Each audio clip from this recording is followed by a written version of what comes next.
After Polonius's mutter, King Claudius had a good reason to send Hamlet to England with Rosencrantz and Guildenstern.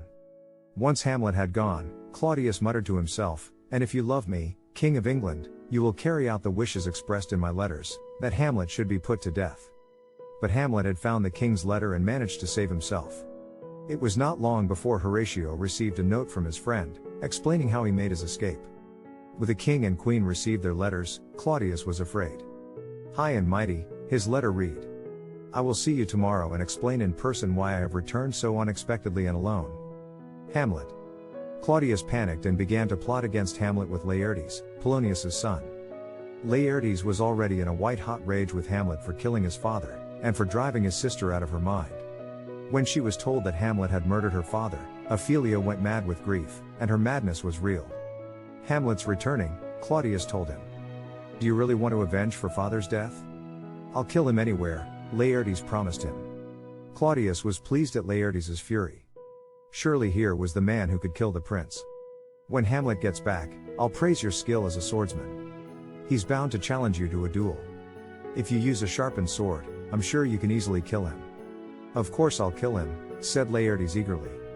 "I'll poison the tip of my sword, too. He'll die from the slightest scratch. I'll also have a poisoned drink ready for him," Claudius assured Laertes. "He escapes your sword and calls for a drink, I can kill him." Their plotting was interrupted by Queen Gertrude, who brought terrible news. In her madness, Ophelia had fallen into the river and drowned. Claudius realized this tragedy would greatly work in his favor, particularly when he saw Laertes' grief. "I was trying to calm Laertes down," Claudius said cunningly to the queen. "Now I fear his rage will break out again." When Hamlet arrived back at Elsinore, he saw that a new grave had been dug in the churchyard. He watched as the mourners drew near, bearing Ophelia's body. Pain flooded through him. Laertes was in a terrible state, and during the funeral he leapt into the grave, pleading with attendants to bury him along with his sister. Hamlet was furious that Laertes should show such love and grief for Ophelia. What about his own love? His own grief? Angry and upset, he pushed through the mourners and leapt into the grave himself.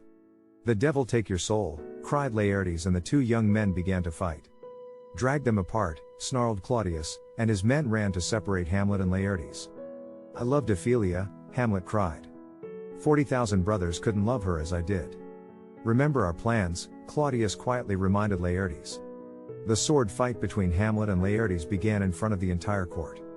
The king had put out 2 glasses of wine and said he would be drinking to Hamlet's victory. Hamlet had a couple of hits and Claudius drank a toast to his skills as a swordsman. So did Queen Gertrude, but she drank from the poisoned glass. Suddenly, Laertes hit Hamlet with the sharp point of his poisoned sword. It drew blood. Angry that the sword had been sharpened, Hamlet sprang at Laertes, making him drop his sword. In the scuffle, Hamlet picked up the poisoned blade and thrust it through Laertes. Then Hamlet saw that the queen was slipping from her throne. "What's the matter with her?" Hamlet gasped. "She's fainted at the sight of so much blood," said Claudius hurriedly. But the queen was still conscious. "It was the wine," she groaned. "I've been poisoned." Hamlet turned to the guards. "Shut the castle gates," he commanded. "No one is to leave." "Wait," muttered Laertes. "I've got a confession to make. I poisoned the tip of my sword." "You haven't got long to live, and neither have I." Already Laertes was beginning to feel the effects of the poison. He fell to the ground, shouting, "It's the king's fault." Realizing that he had little time left, Hamlet flew at his uncle and thrust the sword into his heart. Then he forced the rest of the poisoned wine down the king's throat. At long last Hamlet had fulfilled the promise he had made to his father's ghost. As Hamlet also fell to the ground, Horatio rushed over and knelt down beside him. "Horatio, my dear friend. You are the only one left," whispered Hamlet. "You have to tell the world the story of this tragedy." And with that, Hamlet was dead. Broken-hearted, Horatio stood surrounded by the bodies of Gertrude, Laertes, Claudius, and Hamlet. The tragedy was complete.